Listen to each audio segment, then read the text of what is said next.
All right, let's move right along. I'm going to bring up our first speaker who said he's shy. He's got a fear of public speaking, but I'm like, no, it's not true. They're not shy at all. Mr. Reddy, Theesan has worked in the bank. He is the head of strategic credit change at Nedbank. He's worked in the bank for the past 22 years. So he knows what he's talking about. Over 15 years of these have been spent in credit assessment, ranging from retail to small business to corporate customers. So if you want to find out more about credit, this is the man. His role involves the management of credit systems and change management in the risk space. He's with us today to come and share on how we can do best to manage our credit record, credit systems, etc. Because that is one area where we as entrepreneurs, credit, skoloto, yeah? Let's find out from the expert himself. Mr. Reddy, please come to the front.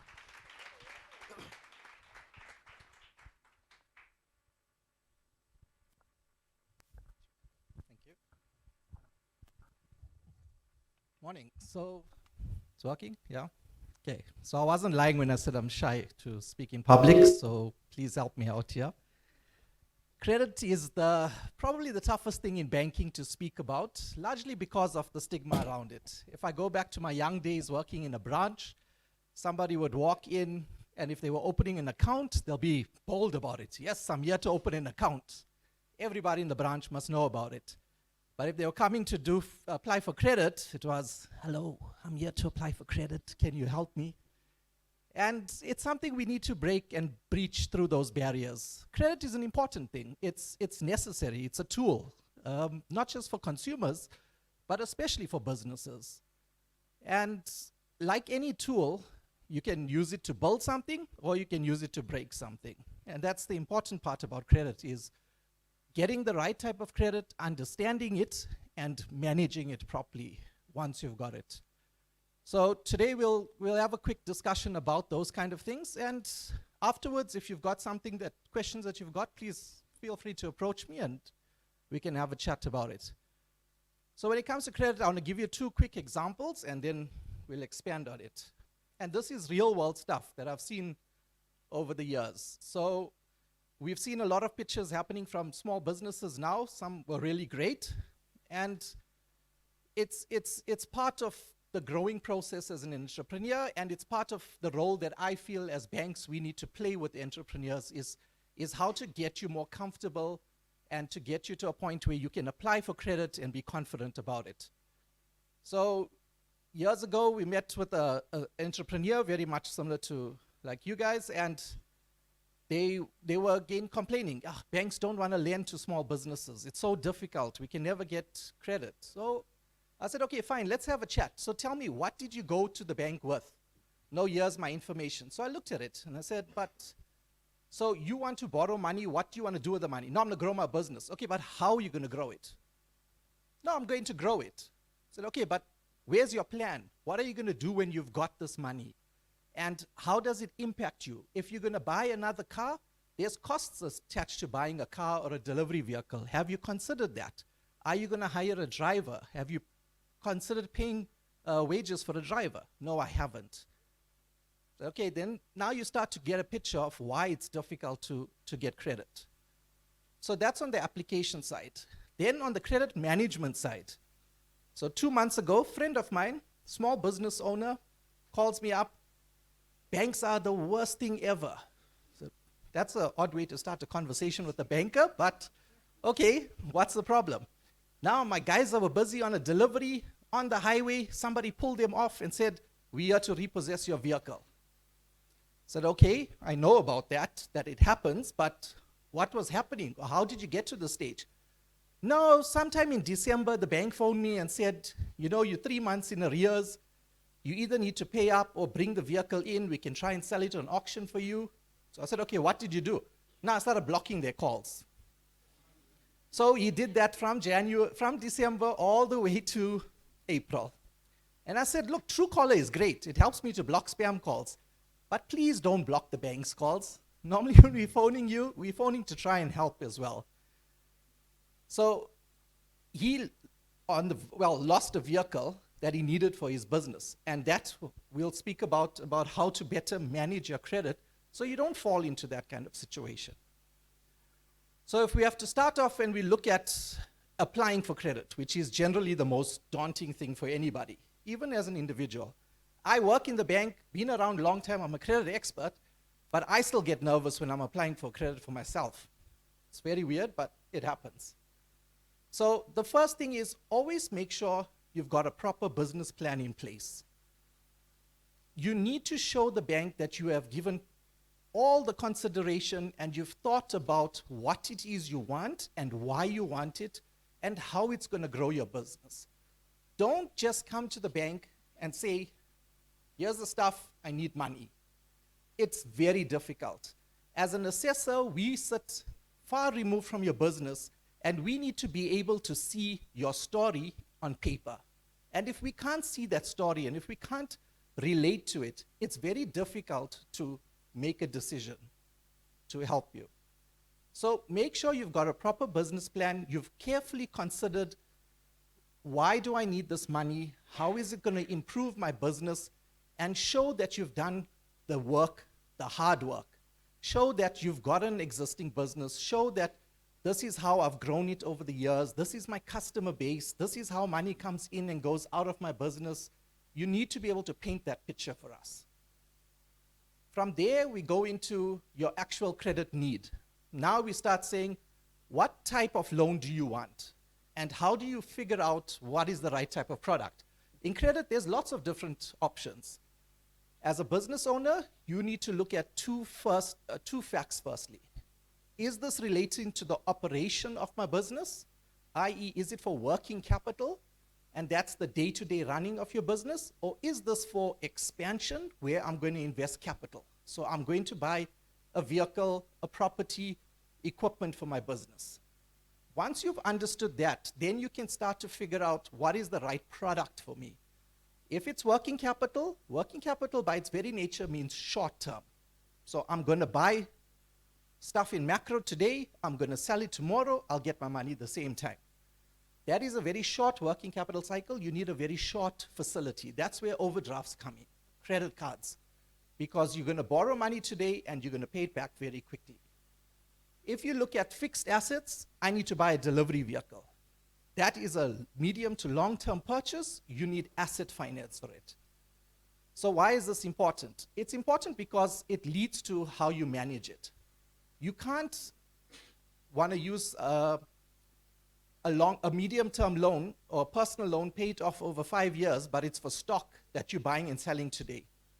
Because that is a complete mismatch. Firstly, from a bank and an assessment perspective, it tells us this person hasn't really given consideration to what they're actually going to use the credit for.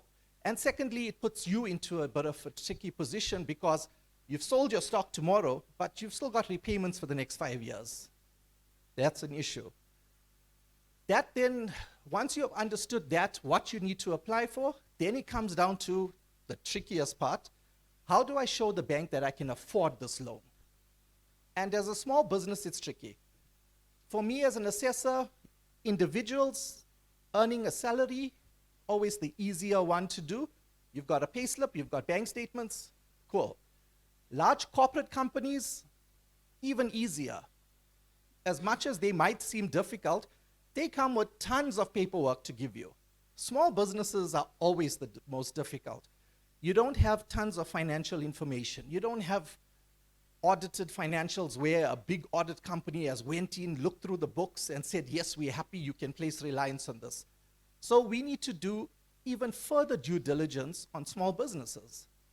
I've had customers that come with just a piece of paper and said, well, here's my financials on one page. Lend me money. It's not going to be good enough. You need to be able to show all the evidence. First and foremost, showed now the pocket pause. The importance of that device is not just from a customer service for you and your customers to be able to accept card payments. From an assessment perspective, it helps me because your money is going into a bank account. Bank statements are one of the best things ever for credit assessment. you can, and this is as an assessor, I'm saying it, you can lie to me on financials, you can lie to me on management accounts, you can even give me a letter from an accountant saying, I earn so much every month. But bank statements is very hard to lie on. That's where we see the truth of what's happening in the business and how strong is the cash flow. So always try as much as possible, bank your money. Let it go through the account. Pay your suppliers through your bank account. That helps to show what is going on in the business from a cash flow perspective. If we start seeing unpaids on the bank account, that means there's a cash flow issue. But if we see that you maintain a good credit balance through the month, on month end you pay your suppliers, you've still got money left over, that shows that the business has a good cash flow. And that is important. Secondly, this is always the hardest one. Register and pay the taxes. We all hate it, one of those, but it's important. I've had lots of times in assessment, and not just small businesses, even on seemingly wealthy individuals applying and saying, I want to buy a new Porsche. Cool, that's nice. Yes, you can afford it. Please can I have your latest SARS tax assessment to show that you've declared the income that you're stating? Yeah, we don't always declare everything to SARS. Not going to happen. That's a decline. So get your compliance stuff in order. Make sure you're paying your taxes. Have a decent set of financial statements. Track your expenses, track your income, and be able to explain and answer questions relating to your business on finances. Very important. Just on that, I'll leave you with one of the old sayings from back in the days, and it still rings true. Turnover is vanity, profit is sanity, but cash flow is reality. And when we look at credit, that is what we're looking at. It's easy to come and say, oh, my turnover is so much. That's great. It doesn't help with how you're going to repay your debt. Profit, nice to have. Again, it doesn't speak to cash. Cash flow is the most important part, and that's what we focus on. So be able to show that, and as part of painting that picture, paint that picture for the credit assessor on how your cash flow is run in the business. The last part that we'll then chat about is when it comes to your willingness. So that spoke to ability to repay. Now we're going to speak about your willingness to repay. As an assessor, we don't know you. We see you as a piece of paper or an application on the screen that comes through, and we need to use data to try and understand what kind of a person are you. We can't just phone up and say, let's meet News Cafe and have a chat. That doesn't happen. So we look at things like credit bureau. Credit bureau speaks to how good is this person at paying back debt if they are lent, money is lent to them. So it's important to always make sure credit bureau, make sure your accounts are paid up to date when you are applying for credit. That can show us a history, at least for the last 2 years, we can see. So that account 1 year ago where you stopped paying it and you think someone's forgotten about it, nobody forgets. In this digital age we live in, stuff follows you for a long time. So be able to show your willingness to repay. If you don't have a credit profile, you've never borrowed money from anyone, then start to build your own profile. If you don't want to take a small clothing account or a cell phone account, then show on your bank statement, open up a separate account, a savings account. Put a stop order every month that goes into that account and submit those bank statements. Show the bank to say, look, for the last year, I've religiously put so much of money away every single month and it's still there. As a credit assessor, that for me is great because it shows you are diligent, you can stick to a plan, and it shows you've got cash flow available if you are able to do that. But don't transfer it today and spend it tomorrow. That we'll see as well. So those are the important things when it comes to applying for credit. Now we get to credit management. And here now, we'll go back to the example of a friend of mine whose vehicle got taken on the highway. When it comes to management, we all get into tough times. I've also been there. I know what it's like when somebody is phoning you to say you missed this installment on your account. What's happening? The first thing we keep trying to say to people is, don't be afraid of the bank. We are in it. The minute we lend money to you, we are also part of this relationship now. We've also got skin in the game. And it's in our best interest and your best interest for you to perform as expected. So if you are running into trouble, speak to the bank. Pick up the phone us, and say, guys, I've got a problem, but here is also the solution. At work, we've got a thing that do not go to anyone with a problem without a solution. Same applies with customers. If you've got a problem, also come with a solution, because sometimes our solution might not be what you would like. So come to the bank and say, guys, here's proof of invoices that I've issued. It's just slight delay in getting my money. Instead of paying you today, can I pay in 3 days' time? The money will come through. That can help us to help you. The example that I gave with my friend, so he said, what must he do now? His vehicle is gone. How is he going to operate his business? So I said, well, the first thing you do is unblock the number that's been phoning you and call them back. Have a conversation with them and explain your situation and put a plan in place. So he does that. The bank said, no problem. We've still got the vehicle in holding. It hasn't gone to auction yet. Pay us X amount every week on a Friday for the next so many Fridays, and you can have the vehicle back. So he phones, he says, right, this is what they've offered. I said, it's a decent proposal, because if you lose the vehicle, the cost to your business is going to be way more than this.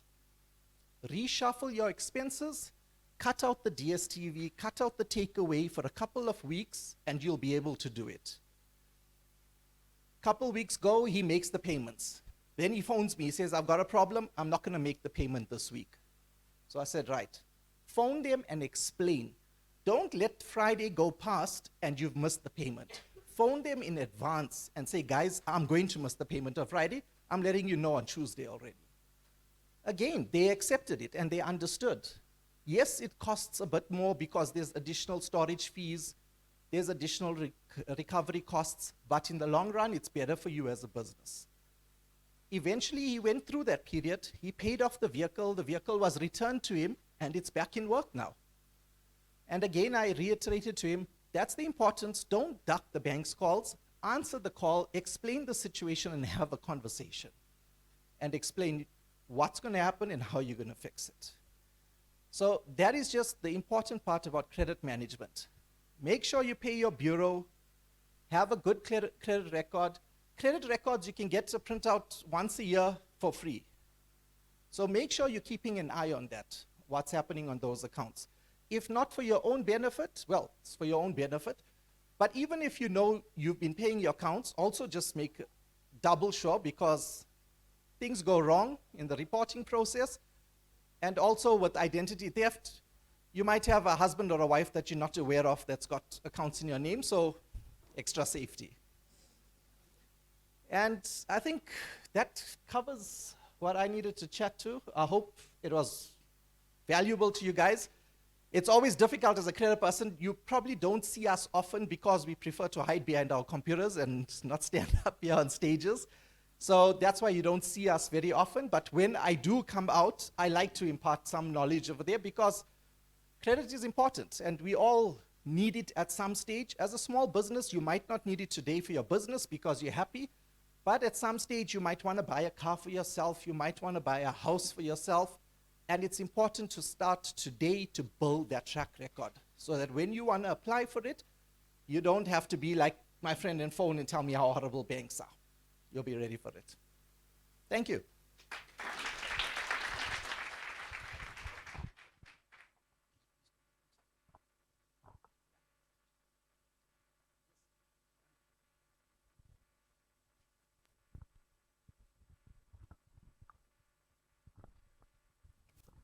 I like that. Get your stuff together, be ready, then you go to Mr. Ready. Valuable. Valuable. Thank you so much. Please can we put our hands together? Yeah, I think you've encouraged us as entrepreneurs to look at our finances more than we do, beyond just spending. but also, these debit orders and these accounts that we have, and not to run away from the banks. Really, really appreciate it. Thank you, thank you, thank you. On behalf of T, and this is a gift that we have for you. Everything that's inside here it's been bought from the exhibitors that are here today to say we appreciate them, and we appreciate you. Thank you so much. Thank you. Please can we get a photo? Yeah, if we can have this. That's fine. I'll give it to you. You can just look into the camera there, a straight camera. All right, so far so good. A lot of you are not. Still a lot of tweeting that's happening, social media. Please. Sorry, I'm keeping you waiting. Okay, there's your gift. Our program doesn't allow for Q&As, but we'll take two. Just take two. There's a question. Are you still here? So we'll just take two questions. Mr. Reddy's still here. Then afterwards we can have a conversation. I think what you'll love as well is one of the things that Yao network, where you're going to be encouraged to go and meet new people, and that's when you can have the conversation with Mr. Reddy. Yeah?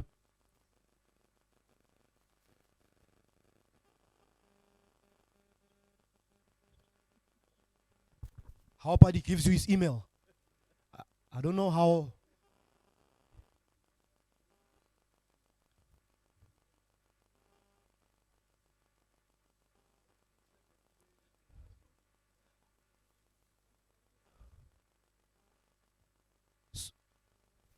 I'm going to take my lead from the boss. All right. My bosses have said the bankers, I'm also taking instructions. He said the bankers at the back, they'll be able to assist you if you've got questions. Unfortunately, the email can't go out, but they can post. Yeah, okay. So posting on the live session, that is happening right now. If you've got questions, please do that. It was so valuable. So many questions. Two? All right.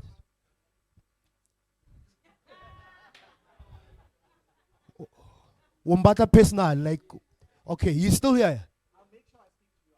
Okay. Happy.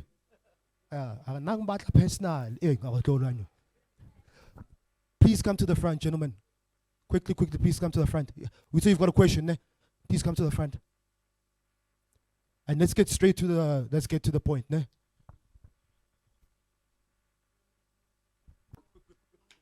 Greetings, how are you? Okay, my first question, I want to find out from you, what is the difference between the credit management and the business overdraft? Second question, how do you assist the SMME if you got the purchase order from the mine? Now you don't have money to execute the job. Can you please differentiate and in fact unpack between the credit management and and the business overdraft, and also how do you assist if you got the purchase order from the mine but now you need money to execute the job? Thank you so much.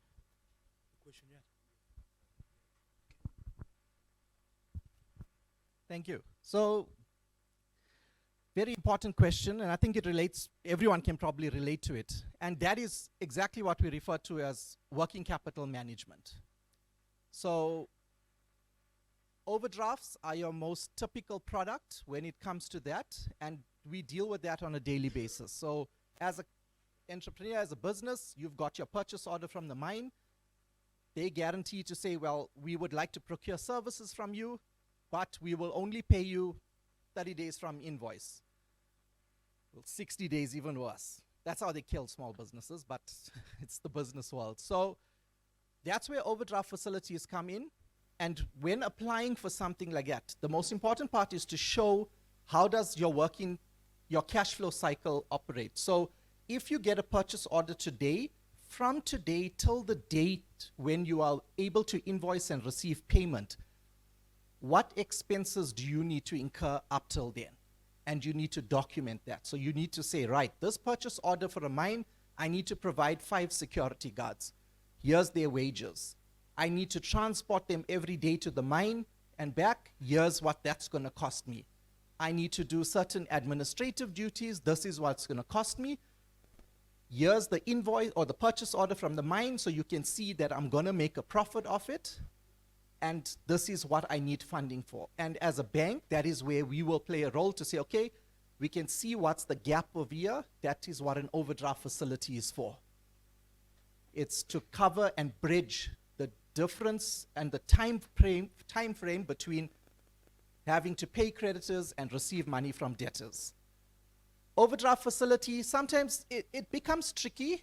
It's the most, probably the oldest facility that's been around in credit. It's been around for decades. But yet people still get confused by it, get scared about it. All it does is it's there as a means to bridge cash flow. You service interest, so every month there's no repayment on it like there is with cars. As an example, car installment, you buy a car, the bank says, right, you're going to pay this amount over this time period every month, and after so many months, it'll be paid up. Overdraft works a bit differently. If you get an overdraft limit of 1,000 Rand, you need to cover the interest of how much you use on that every single month. As money comes in and money goes out, if you're in a debit balance, every night the bank will calculate how much is the debit balance, what's the interest on it. We'll keep a record of that, and end of the month we'll debit your account with interest. That's what you need to cover. We don't ask you upfront to repay the overdraft limit over every month. Sometimes as a small business, it might be useful for you to do that because you don't want this facility hanging about forever. You want to some stage be financially independent and say, well, I'm not dependent on it anymore, but I know it's there. So you can put an arrangement in place to say to the bank, I need help to bridge, but I also know that from my profit every month, I'd also like to reduce that overdraft limit so that after a year or 2 years, I know I'm not going to even be reliant on it anymore. So that's where the management part comes after you've got the credit. But applying for an overdraft for that's a very valid business case. Make sure you've got your information in order as I've spoken to, and paint the picture so that somebody sitting on halfway across the country is looking at your application, they can understand exactly what you need and why you need it. I hope that helps.